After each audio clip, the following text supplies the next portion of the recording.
आजकल जमाना बड़ा विचित्र है।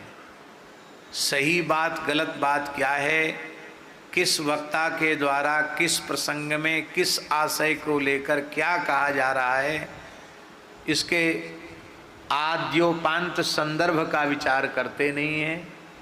और ये सोशल मीडिया इतना खतरनाक है कि आगे की बात और पीछे की बात काट करके जितनी विवादित बात है उसी को ले लेंगे और उसी को ले करके फिर इनकलाब जिंदाबाद शुरू हो जाता है। अमुक आयोग और लड़ाई झगड़ा दुनिया भरे का शुरू हो जाता है।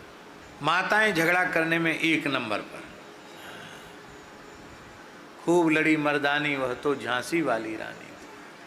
पर झांसी वाली रानी तो स्वतंत्रता आंदोलन में लड़ी और माताएं तो ऐसे ही खूब झगड़ा करने में कोई कसर नहीं छोड़ती हैं, तुरंत झगड़ा खड़ा कर देती हैं, कभी मनुस्मृति को लेकर, कभी रामचरितमानस को लेकर के। लेकिन मैं बहुत विनम्रता पूर्वक कह रहा हूँ कि यह जो कुछ धर्म शास्त्रों को जलाना या उनका तिरस्कार करना, ये महद अपराध है। इसका परिणाम कितने कल्पों तक नरकों में भोगना पड़ेगा नहीं कहा जा सकता है। कहीं स्त्री की निंदा नहीं है धर्मशास्त्र में, कहीं भी।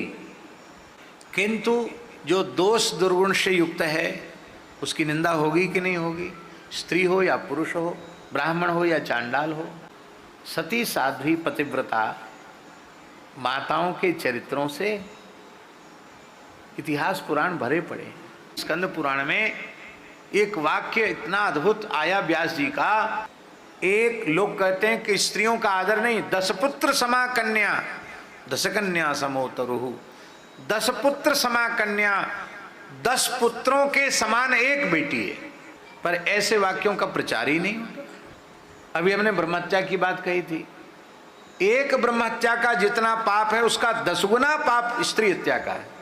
10 ब्रह्महत्याओं का पाप एक स्त्री की हत्या का पाप है। स्त्री का कभी तिरस्कार नहीं करना, स्त्री का कभी अनादर नहीं करना, यही हमारे धर्मशास्त्रों में बार बार आया है। और कहीं भी स्त्री की निंदा नहीं लिखी है।